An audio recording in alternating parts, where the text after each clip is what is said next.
De l'étranger est donc le titre de cette communication. Je n'ai quasiment que le titre, mais j'organise, Dominique Bondu vient de le rappeler, assez régulièrement des interventions d'écrivains, et j'ai interdit, enfin j'ai horreur des communications déjà écrites avec des feuilles, etc. Voilà. Et je les arrache, le cas échéant. Évidemment, ça m'oblige à vous mettre en péril et à me mettre en péril, mais en même temps, ce sujet de l'étranger, enfin, le sujet général étant ce qui nous est étranger, quand Dominique Bondu m'a demandé d'urgence un titre, voilà, j'étais à Berne et j'ai répondu de l'étranger en me disant. C'était en mars, j'ai le temps de voir venir, et puis de l'étranger, évidemment, ça sonne un peu latin, et donc, en effet, je pensais à cette phrase qui est une tarte à la crème, mais comme je suis l'un des premiers à intervenir cette semaine, je suis le premier à l'utiliser, je vais à mon tour couper l'herbe sous le pied de mes successeurs. C'est cette phrase de Cicéron selon laquelle rien de ce qui est humain ne m'est étranger, ce qui est une belle définition à la fois de la philosophie et de la littérature, et j'espère que je m'y tiens. Et bon, de Cicéron également, voilà, l'invention des règles de la dissertation, autant dire de la conférence, selon lesquelles il faut obligatoirement qu'il y ait 3 points. Alors j'y pensais un peu tout à l'heure, sous la pluie. Et donc, je vais vous parler un peu de ce que je fais dans un premier point, c'est-à-dire de manière un peu autobiographique. Je manque souvent de cet élan autobiographique par des temps orageux. Et puis ensuite, en effet, de cette maison qui est une part très importante en temps et en énergie, surtout en énergie, puisqu'il y a dedans, c'est écrit dessus, maison des écrivains étrangers, des traducteurs, et puis ensuite vous dire peut-être un peu pourquoi je suis en France ces jours-ci. Et donc le premier point, c'est que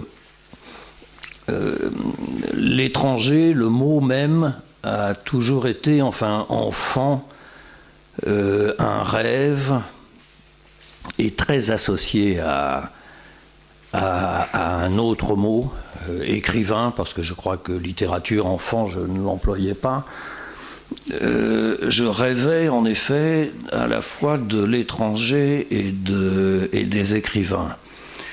Et vraisemblablement parce que je ne connaissais ni l'un ni l'autre. J'ai lu, je lisais très vite, enfin, j'ai lu beaucoup et avec une décision d'enfant de devenir écrivain et par ailleurs d'aller à l'étranger ou au moins de rencontrer des étrangers. Alors c'est une situation, enfin je ne suis pas si vieux que ça, qui peut paraître farfelue aujourd'hui, mais je cherchais désespérément un étranger. Il n'y avait autour de moi aucun étranger, je ne rencontrais aucun étranger. Et, enfin, étranger dans le sens d'une autre culture, d'un autre pays, d'ailleurs, quoi. Sinon, en effet, j'ai passé mon enfance dans un hôpital psychiatrique, donc il y avait autour de moi beaucoup d'étrangers à eux-mêmes, quoi, d'aliénés, mais pas d'étrangers véritables comme j'en rêvais. Et de la même manière, je rêvais enfin, je me demandais, enfin, rien ne me semblait plus beau que de devenir écrivain, et donc j'en lisais, mais je n'en avais jamais rencontré. Le premier écrivain vivant que j'ai rencontré, j'avais 20 ans. C'était Anthony Burgess, par hasard, qui était très connu à l'époque. Enfin, j'espère qu'il l'est toujours un peu, mais enfin, c'était donc j'avais 20 ans, donc il en avait 60, et j'avais été plutôt favorablement frappé par la rencontre de cet homme qui me paraissait un vieil homme déjà, puisqu'il avait 60 ans. Et donc ensuite, alors, bon, ce que je fais, finalement, enfin, je crois que j'ai concilié un peu ces deux rêves d'enfant de l'étranger et de l'écriture, ou de la littérature, en écrivant des livres. Enfin bon, je peux faire une parenthèse, puisque Dominique Bondu l'a rappelé. J'ai commencé en effet par écrire des romans de fiction aux éditions de Minuit, donc des éditions un peu post-nouveau roman, de littérature expérimentale du XXe siècle. Travail dans lequel j'ai assez vite étouffé. Enfin, ça ne me satisfaisait pas. Je me sentais un peu prisonnier de cela, et je cherchais difficilement justement à inventer des livres d'une façon qui me permit en effet de rejoindre tout cela, et un certain encyclopédisme, enfin d'essayer de toucher à tout, d'aller partout, d'essayer de voir le maximum de lieux, de lire et de travailler dans des domaines extrêmement variés, de m'intéresser à des choses extrêmement différentes. Et donc, après ces 5 romans, mais évidemment ça a mis des années, j'ai entamé ce travail sur lequel je suis depuis une vingtaine d'années, et travail pour lequel j'imagine qu'il me prendra encore 15 ans à peu près. C'est donc un ensemble de livres, un ensemble de 12 livres, ensemble pour lequel j'ai un titre général, qui est donc Sic Transit Gloria Mundi. De ces livres, jusqu'à présent, ont paru 5 titres en français. Je parlerai peut-être un peu davantage du 5e, puisque demain ou après-demain, je dois en lire un extrait.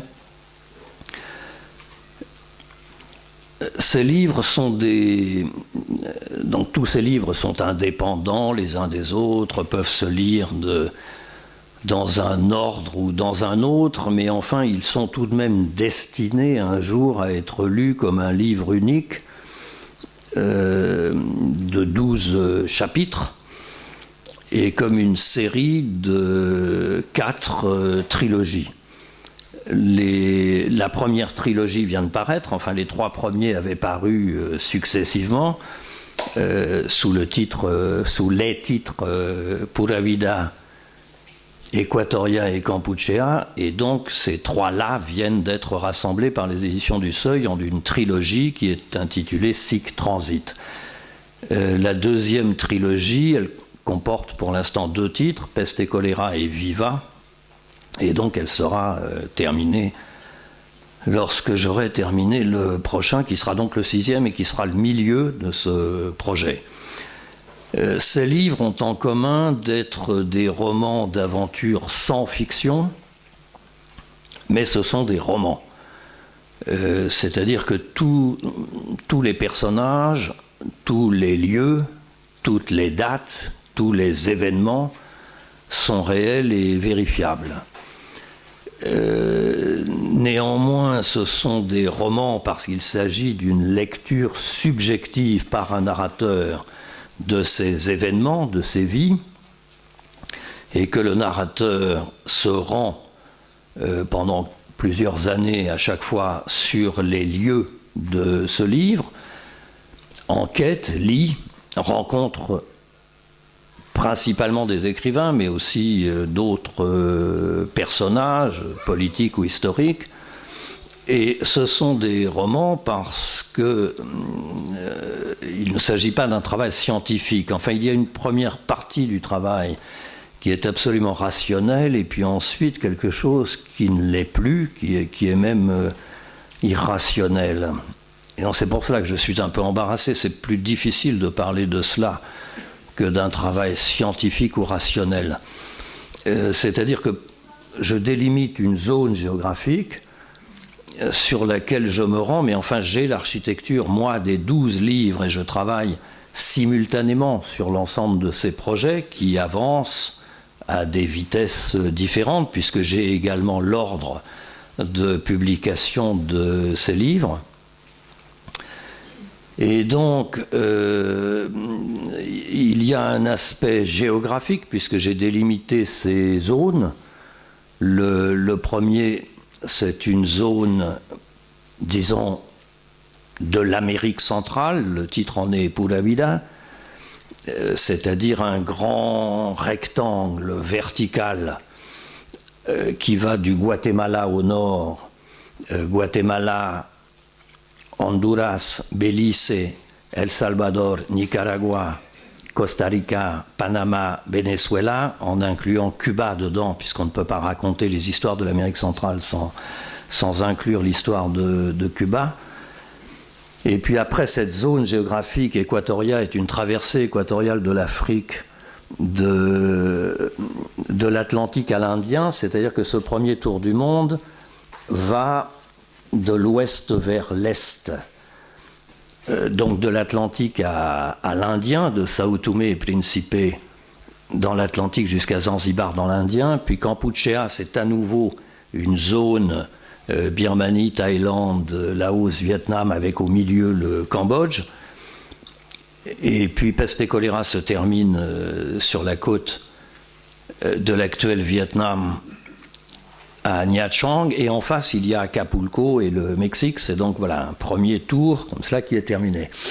Ce qu'il y a de commun également dans ces livres, c'est que tous commencent historiquement en 1860 jusqu'à aujourd'hui. Alors évidemment cet aujourd'hui glisse, puisque le premier Pura Vida s'arrête en 2002 et que le dernier Viva s'arrête à Tampico, sur le bord de l'Atlantique, au Mexique, le 21 février 2014. C'est donc, enfin ce premier tour étant terminé, c'est une... Je m'excuse, on me dit que ça doit durer 1 heure, je regarde.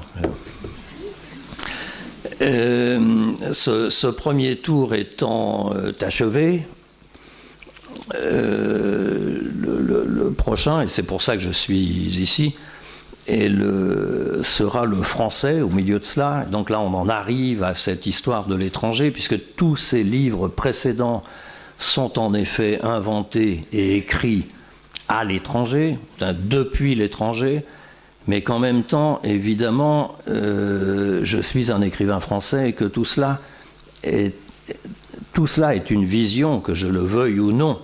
Et même si je suis très heureux qu'on me dise, je suis très attentif à ce qu'on me dise que ces livres auraient pu être écrits ailleurs, puisque je reste tout de même suffisamment longtemps, je travaille suffisamment longtemps pour percevoir des réalités de l'intérieur, mais c'est tout de même évidemment quelque chose qui est un peu vu d'ici et qui donc est l'étranger. Et ce qui m'intéresse dans le projet français auquel je suis confronté maintenant, c'est en effet une vision de la France, pas depuis l'étranger, puisque j'entreprends à partir de maintenant, là, je veux faire un tour de France au volant, et donc je commence dès cette semaine. Je veux voir de près, évidemment, la France, enfin que je connais tout de même assez bien depuis une 50aine d'années, mais refaire le tour de ce pays. Mais en même temps, en effet, je sais que j'ai, pour être à l'étranger très souvent depuis 40 ans peut-être, je ne sais pas, enfin non, là, il faudrait raccrocher, enfin puisqu'en effet j'avais ce rêve de fuir et de partir le plus vite possible et de sortir de mon lazaret et d'aller voir cet étranger et d'enfin rencontrer des étrangers. Donc oui, je commençais à partir à 17 ans, d'abord vers le nord et à la voile, et puis ensuite vers le sud et au volant. Et puis progressivement, voilà, je me suis installé au Moyen-Orient au début des années 80. Je suis resté des années à l'étranger, en Afrique, et puis j'ai ensuite mis en place ce système qui me permet d'arpenter ces lieux, et en alternance évidemment, puisque je ne reste pas. Enfin, le livre mexicain, c'est le résultat de séjours assez fréquents pendant 10 ans au Mexique, le Mexique étant une région à lui tout seul, enfin du nord au sud. Et donc c'est maintenant que je souhaite en effet reprendre de la même manière la France de 1860 à aujourd'hui. Enfin, et donc c'est aujourd'hui évidemment qui glisse, c'est-à-dire je veux aller jusqu'à 17 et la prochaine campagne présidentielle, parce que je trouve ça intéressant. Voilà, alors il s'agit d'un laps de temps extrêmement court. Il y a un jeu sur le temps et la géographie, enfin le temps et l'espace dans ce projet des 2 tours du monde, puisqu'après la France, je pense faire un autre tour de 6 titres, dont j'ai là encore les lieux. Alors les sujets, évidemment, j'ai les sujets, mais tout cela est heureusement soumis ou enrichi par les aléas historiques de ce qui peut se passer, de ce qui peut se produire. Puisque j'étais en Afrique et en train de travailler sur le livre Équatoria quand j'ai appris qu'enfin le procès des Khmers rouges aurait lieu à Phnom Penh. J'avais le temps de m'organiser, de m'arranger, et donc d'être à Phnom Penh à l'ouverture du procès des Khmers rouges fin mars 2009. Et donc le livre va jusqu'à 2011, en reprenant là encore un siècle et demi, c'est-à-dire depuis cette fameuse année 1860. J'aurais pu choisir évidemment 59 ou 61. D'ailleurs là, pour la France, je partirais peut-être davantage de 62. Mais enfin, c'est ce moment, c'est un laps de temps extrêmement bref, quoi, un siècle et demi. C'est ce qui m'intéresse aussi dans ces livres. Je veux qu'ils soient courts, c'est-à-dire que ça fait 200-220 pages, pas plus, chacun. Et donc reprendre sur un endroit comme ça un siècle et demi d'événements, ça oblige à une accélération folle, et donc à une autre vision. En même temps, c'est beaucoup plus de place qu'on en peut avoir si on est journaliste, c'est beaucoup plus de place qu'un reportage, 200-220 pages. Mais en même temps, c'est tout de même très très court pour remettre un siècle et demi en perspective. Et donc, il ne s'agit pas d'une hypothèse, parce que là, encore une fois, tout cela est de la littérature, mais c'est repartir de ce moment où, d'un coup, la planète rétrécit considérablement, et c'est la première fois peut-être que tous les événements du monde sont interconnectés, sont sus et sont connus. C'est le grand moment de la presse écrite. C'est bientôt la pose des câbles sous-marins pour le télégraphe. Et puis, c'est le moment, c'est la deuxième révolution industrielle en Europe, où se lance cette extraordinaire compétition entre 3 nations, l'Angleterre, la France et l'Allemagne, qui décident que de gré ou de force, pour le meilleur et pour le pire, l'ensemble de la planète doit devenir européenne, avec une compétition instantanément. Et alors le meilleur étant le développement des sciences et des techniques, et donc l'accélération des moyens de transport, et puis la médecine. Alors là justement, c'est ce livre Peste et choléra sur les pasteuriens, avec cette querelle entre l'Institut Pasteur à Paris et l'Institut Koch à Berlin. C'est-à-dire qu'on peut lire, enfin au travers de la vie de quelqu'un comme Yersin qui vit 80 ans, on peut lire sur 80 ans une géopolitique de la compétition médicale qui reprend la compétition géopolitique et guerrière, puisque lorsque Yersin à Hong Kong est en concurrence avec les Japonais pour découvrir le bacille de la peste, il est en concurrence avec le savant japonais Kitasato, qui travaille en allemand parce que pendant 7 ans, il a étudié la microbiologie à Berlin dans l'Institut Robert Koch. Donc on voit tout cela, et ça, la découverte du bacille de la peste, c'est 1894, mais on voit déjà se mettre en place quelque chose qui deviendra la géopolitique des guerres mondiales. Et donc ce siècle et demi commence par cet extraordinaire raccourcissement, diminution de la planète, cette accélération folle des moyens de transport, puisque l'année 1860, c'est l'année où un savant français, Henri Mouhot, redécouvre les temples d'Angkor au Cambodge. Et lorsqu'Henri Mouhot quitte l'Europe pour se rendre pour la première fois à Bangkok, où il descend, et ensuite il entre dans la jungle et découvre les temples d'Angkor, il met 3 mois de voyage sur un navire en bois et à la voile, et par le cap de Bonne-Espérance. En 1860, 30 ans après, quand Yersin quitte pour la première fois Marseille pour Saïgon, c'est par le canal de Suez, avec un navire à coque en fer et à vapeur, et c'est 30 jours. Et à la fin de la vie d'Yersin, lorsqu'il prend pour la dernière fois le dernier vol Air France du 30 mai 1940 au Bourget pour rentrer à Saïgon, il est l'un des premiers abonnés de cette ligne Air France. Le voyage, c'est 8 jours, avec une dizaine de décollages et atterrissages, c'est-à-dire le temps d'une vie d'homme, on est passé de 3 mois à 1 mois, puis 8 jours, et puis ensuite, enfin dans Graham Greene, par exemple, un Américain bien tranquille, on est à une 50aine d'heures de l'Europe, et aujourd'hui, on peut aller, c'est 12 heures, il y a un vol Air France direct Paris-Saïgon. Et donc c'est ce moment où d'une part la planète rétrécit énormément et où l'ensemble des événements sont absolument sus et interconnectés. Et donc évidemment il y a dans ces livres énormément de personnages qui reviennent, beaucoup d'écrivains, une petite bande d'écrivains que je traîne à travers moi. Je viens de parler de Graham Greene, mais évidemment Jules Verne ou Pierre Loti, mais ça ce sont des écrivains, ou Conrad, assez utiles parce qu'on les retrouve où qu'on écrive dans le monde, il y a également ces livres, mais bon, d'autres écrivains. Il y a les vivants aussi, évidemment. Dans le dernier, le Mexicain, il y a bien évidemment les grands morts, Juan Rulfo et la littérature mexicaine, mais il y a aussi tous les écrivains vivants, puisque l'une de mes premières activités, surtout un très grand bonheur, est de lire ces littératures où que je sois, et puis de rencontrer ces écrivains après les avoir lus. Donc il y a évidemment dans Viva Sergio Pitol, Mario Bellatin, Juan Villoro, enfin voilà, Margot Glantz, qui sont les écrivains mexicains vivants, enfin comme je le fais un peu partout.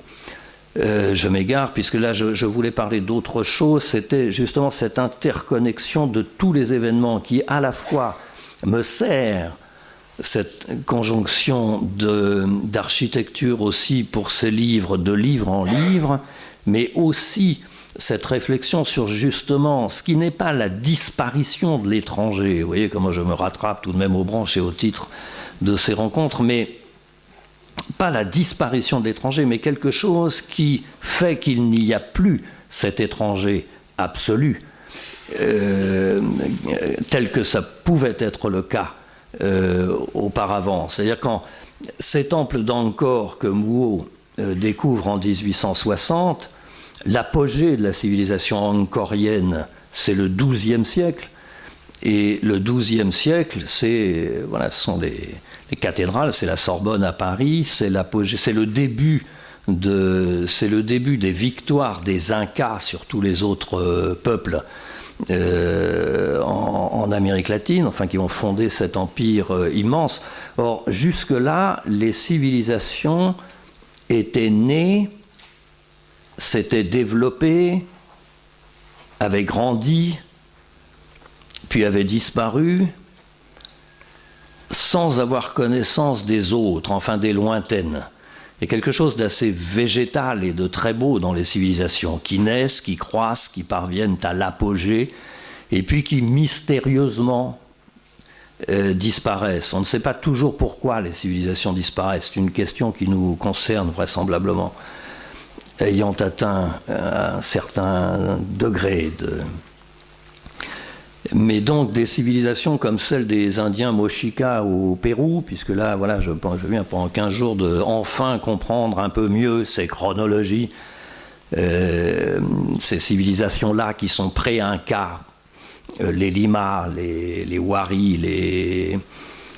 les Mochica disparaissent toutes à peu près vers le 8e siècle de notre ère, avant d'être écrasés par les Incas, qui eux atteignent leur sommet justement peu de temps finalement avant l'arrivée de Pizarro vers le 16e. Et là, voilà, il y a quelque chose qui est un choc, et là commence également quelque chose. Mais donc, personne à ce moment-là, enfin ces civilisations, et sans remonter, là je n'ai plus le titre en tête, mais il y a ce livre que je n'ai toujours pas lu,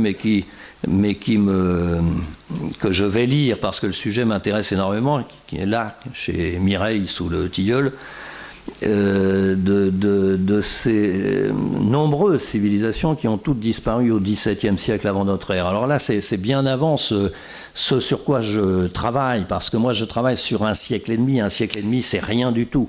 Mais il se trouve que la situation, enfin le présent dans lequel nous sommes, vient à peu près de ce moment-là, de ce moment de 1860.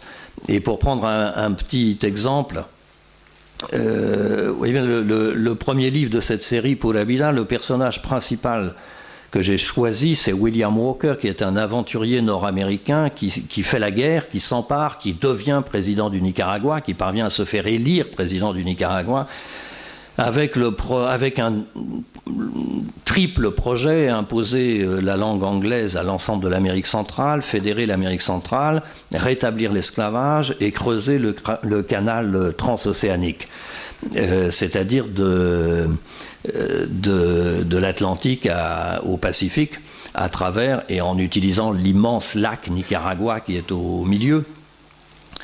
Et ce projet échoue, et William Walker est fusillé le 12 septembre 1860 sur une plage du Honduras. Aussitôt après, la France du Second Empire, qui a très modestement concouru à la déroute de William Walker, signe avec le nouveau gouvernement du Nicaragua le contrat pour le percement du canal. Les États-Unis réagissent, l'Angleterre aussi, menace d'une guerre, Napoléon III jette l'éponge. Et c'est parce qu'il jette l'éponge et que la France ne trouve plus possibilité de ce projet de canal transocéanique au Nicaragua que finalement, juste après, il y a l'expédition de Maximilien Ier que la France va installer sur le trône du Mexique. Et bon, vous connaissez cette histoire, enfin je la rappelle, le général Bazaine, qui plus tard sera condamné par la République pour n'avoir pas combattu à Metz une fois devenu maréchal. Et ça, c'est la guerre de 70, mais donc juste avant 67, c'est la déroute. L'empereur Maximilien est fusillé par les hommes de Benito Juárez, et donc la France abandonne le Mexique, et parce que la France abandonne le Mexique, elle se tourne vers l'Asie, puisque c'est fini pour le Mexique, et elle crée Saïgon et la colonie de Cochinchine, parce qu'en 1860, juste avant, Henri Mouhot avait découvert les temples d'Angkor. C'est un peu comme ça que ces livres sont construits, que ce qui m'intéresse, c'est en effet de suivre ces histoires pour arriver à voir, même si évidemment c'est le présent qui m'intéresse, parce que tous ces livres vont jusqu'à aujourd'hui, et qu'en effet, voilà, ce siècle et demi, qui encore une fois n'est rien, même dans une famille, n'est-ce pas ? Je parlais tout à l'heure de 1862, c'est l'année où mon arrière-grand-mère a quitté l'Égypte, là encore pour des histoires de canal, et parce que c'était le moment... Enfin bon, vous connaissez l'histoire, parce qu'il y a 2 jours, les Égyptiens viennent d'inaugurer le contre-canal parallèle à celui de Ferdinand de Lesseps, c'est que François Hollande y est allé, et que là, d'un coup, tout va mieux, qu'on va vendre les 2 Mistral de Saint-Nazaire. Oui, je voulais parler aussi un peu de Saint-Nazaire. Et donc également, voilà, tout cela, sans remonter jusqu'à la République française d'Égypte, qui était le rêve de Bonaparte, puisque c'est Français qui étaient en Égypte avant de laisser la place aux Anglais. Cela vient tout de même de cette très belle histoire. Voilà quel est un peu le projet. Alors je ne sais pas si je vous l'ai rendu plus lisible que pour moi non plus, il n'est pas très lisible. Enfin, c'est un mélange de, comme je le disais tout à l'heure, de rationalité, parce que pendant des années, c'est un travail rationnel. C'est une logistique. Je séjourne, je lis, je fais des entretiens. je prends des rendez-vous. Je rencontre aussi, évidemment, lorsque je le peux, des gens au hasard dans des bistrots, mais ça c'est le cas en Amérique latine. C'est en Asie, d'une part, je ne parle pas les langues, et même en allant avec un interprète, il n'y a pas de bistrot. Donc, il y a en effet, heureusement, enfin en cours de route, comme cela, des rencontres imprévues. Mais il y a tout de même aussi tout un travail rationnel pendant longtemps, et au bout d'un moment, au bout de plusieurs années, heureusement, ça devient irrationnel. C'est-à-dire qu'au bout d'un moment, j'estime que j'en ai assez, à tout point de vue. J'ai rempli suffisamment de dizaines de carnets, de notes, d'entretiens, et de lecture, de notes de lecture. Enfin, j'enfourne tout ça dans un ordinateur, et là je cherche à obtenir une forme, et donc ça devient de la littérature et ça devient du roman, même si c'est sans fiction, à partir du moment où je cherche une forme susceptible, parce que ces livres ne sont pas faits au moule, que chacun de ces livres a une forme qui lui est absolument propre et qui en effet échappe. Enfin, ça devient de la littérature lorsque cela échappe, parce qu'ensuite j'essaie de les écrire très rapidement. Et là, c'est quelque chose qui est irrationnel, où on peut se laisser entraîner par la phrase, par l'écriture, on peut se laisser aller à autre chose, à une invention, même si, justement, cette invention ne concerne ni les faits, ni les lieux, ni les détails, ni les dates. Et là, encore une fois, j'ai la tentation d'excéder ce siècle et demi. Alors je m'y tiendrai néanmoins de 1860 à aujourd'hui. En même temps, peut-être, enfin ce que je m'interdisais avant, là je viens de parler des Indiens. Quand j'écrivais Pura Vida, je m'étais interdit à la fois les Indiens et le Mexique, parce que j'avais mis 6 ans à faire ce livre, que je ne savais pas les faire. Enfin, ce n'est pas pour autant que je sache aujourd'hui les faire, mais je suis un peu moins enseveli, enfin vraisemblablement davantage de méthode, et je suis un peu moins enseveli sous les gravats que je ne le fus pendant ces 6 ans où je travaillais sur Pura Vida, où je ne savais pas ce que j'allais faire de tout cela. Enfin, j'avais fait beaucoup d'entretiens, puisque ça commence en 1860 avec le fusilamiento de William Walker, mais ça va jusqu'à... Enfin, j'avais suivi la campagne des présidentielles en 97, et j'étais devenu ami des responsables sandinistes, je le suis toujours. J'étais le mois dernier à Managua, Nicaragua, pour une nouvelle traduction locale en Amérique centrale de Pura Vida. Donc j'ai retrouvé... il y a quelque chose d'étonnant aussi pour moi, je l'espère aussi pour le lecteur, mais évidemment, le temps passant, ces livres deviennent des obituaires, puisqu'il y a beaucoup de vivants dans ces livres qui meurent progressivement, mais heureusement tous ne sont pas morts, et donc je retrouve des personnages de mes livres. Enfin, j'ai retrouvé Sergio Ramírez, je ne sais pas si vous voyez, qui était le vice-président de la République du Nicaragua sandiniste, dont j'avais suivi la présidentielle en 97, qu'il avait perdu contre la droite de Arnaldo Alemán, et donc je l'ai retrouvé, on ne s'était pas vu depuis longtemps, là à Managua, Nicaragua. Et puis il y a aussi dans ce livre le padre Ernesto Cardenal, par exemple, qui était ministre de la Culture sandiniste à ce moment-là, et qui est aujourd'hui, dont on a fêté, là c'était en mai, les 90 ans. Et donc je ne sais plus là où je voulais en venir, mais je vais oui, sur cette histoire de méthode, voilà. Donc la méthode s'étant un peu affinée, j'ai très envie maintenant, tout en conservant ces limites de 1860 à nos jours, d'élargir un peu dans le temps, et de pouvoir, là par exemple, introduire le récit d'autres civilisations comme celle des Indiens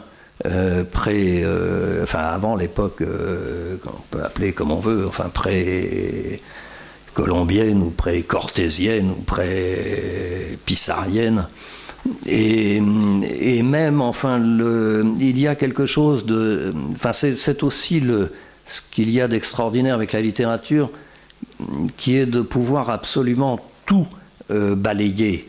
Et il y a ce rêve de... nous ne pouvons plus être des encyclopédistes.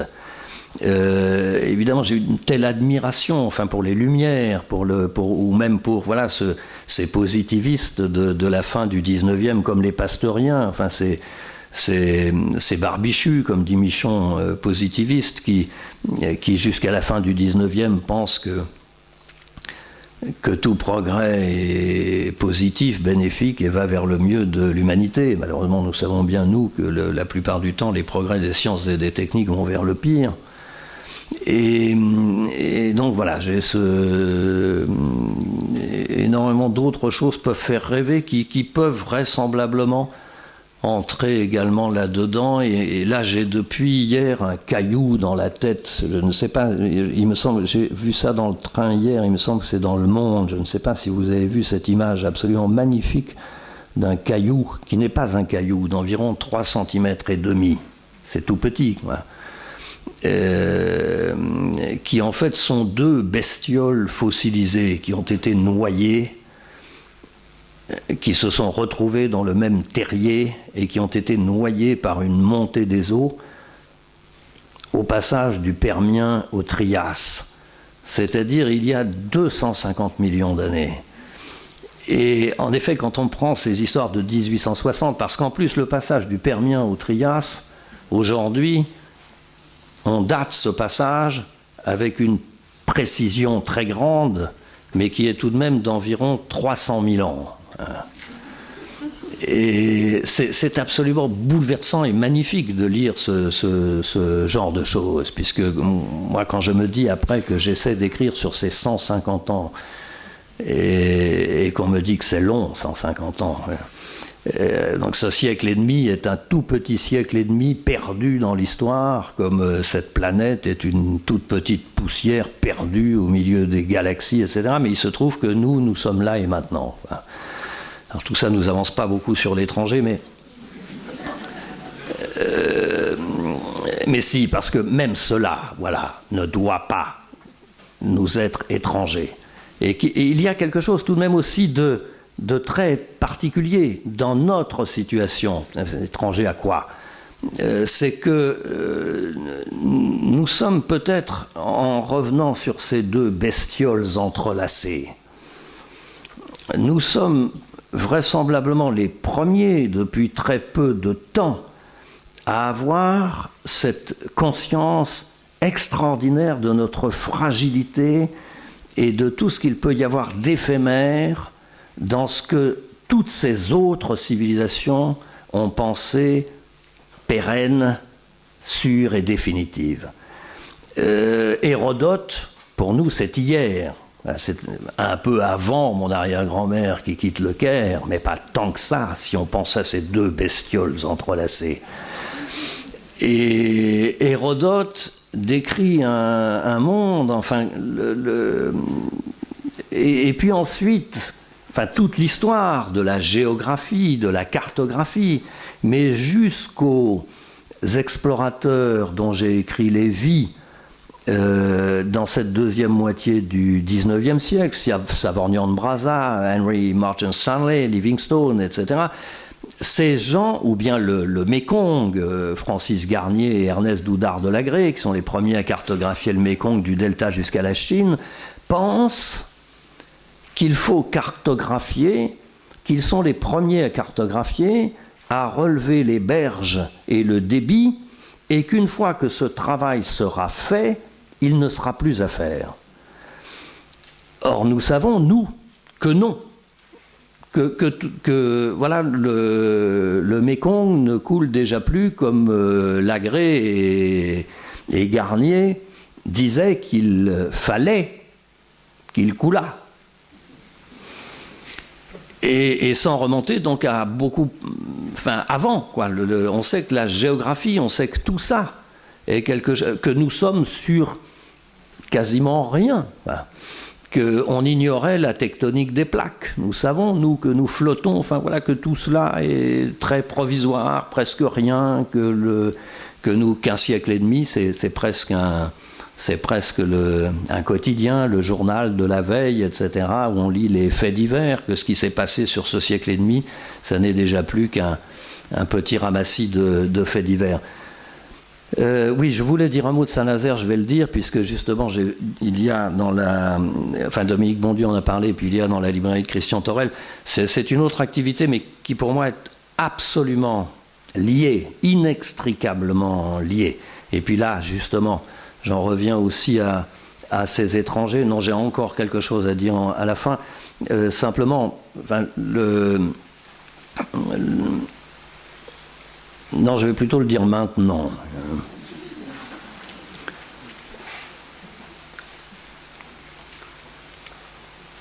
C'est que cette maison est en France. Et que son rôle, donc enfin sa mission, ce qu'elle fait, c'est d'accueillir en France, d'inviter en France et de donner la possibilité, avec des bourses, un hébergement, etc., à des écrivains étrangers de venir travailler et écrire en France.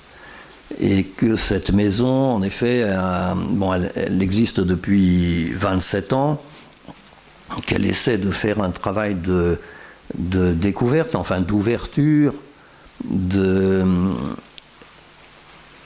et que donc elle y parvient parfois très très bien, c'est-à-dire qu'il y a des écrivains étrangers qui ont été édités là en édition bilingue il y a très longtemps, qui aujourd'hui sont des écrivains lus partout. On peut penser aux Argentins, César Aira, Ricardo Piglia, beaucoup plus récemment Eduardo Halfon, écrivain guatémaltèque, qui maintenant est édité, voilà, on trouvait des maisons d'édition, et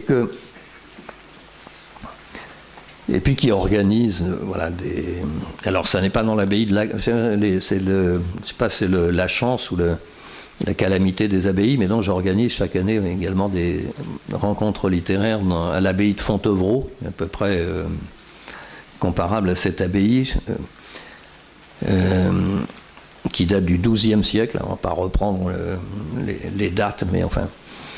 Et que le rôle de cette maison est, alors, dans le côté des écrivains étrangers et des traducteurs, de leur proposer de venir en France et travailler en France, qu'être traduit en français, vous le savez, vraisemblablement, n'est pas rien pour un écrivain étranger. Là, on est... que la traduction vers le français est très importante dans la plupart des carrières encore aujourd'hui d'écrivains étrangers, mais que d'un autre côté, en effet, cette activité m'enrichit, moi, à rebours, énormément, et qu'elle, un peu comme le fait d'être très très souvent à l'étranger, dans cet étonnement, mais que c'est un étonnement avec un grand plaisir, quoi, d'en être arrivé maintenant à écrire sur un siècle et demi de la France.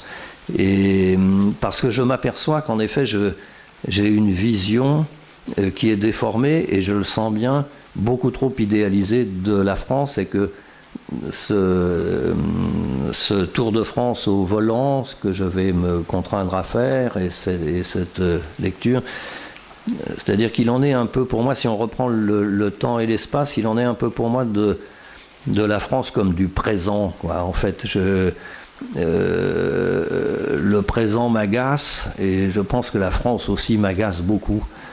Et le présent m'agace, enfin, vous le voyez bien, c'est aussi ce qu'il y a d'extraordinaire dans la littérature, c'est que autant le présent est agaçant, autant une fois qu'il est passé, on en garde quelque chose d'extraordinaire, enfin que ce qui est beau, c'est la mémoire, le souvenir, et puis que tout cela ensuite, qu'on oublie les multiples emmerdements du présent, et que la mémoire peut en conserver, voilà, quelque chose comme l'essence, enfin que la mémoire en exprime le bonheur comme on exprime le jus d'un fruit.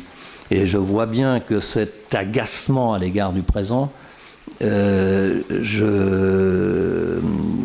le même à l'égard de la France, que ma vision est déformée de la France, que j'ai trop tendance à voir de l'extérieur. Mais enfin bon, voilà, ça n'est pas rien. Ça, ce sont les affres de l'invention de ce prochain livre. Je verrai cela plus tard. Voilà, c'est à peu près ce que je voulais vous dire. Je suis très content d'être parvenu à parler de ces deux bestioles enlacées, parce que je ne voyais pas très bien comment glisser ça dans l'étranger, mais en même temps, voilà, c'est retrouver cette photographie extraordinaire. Est-ce qu'il est de coutume ici qu'il y ait des questions ou pas? Non, il n'y a pas de questions. Comment? Après. Ah bah non, il reste 4 minutes. Et ensuite, je propose que vous vous retrouviez en colloque privé D'accord. autour des livres à l'entrée de la librairie. Ouais. Eh bien, plions-nous à la coutume et je vous remercie.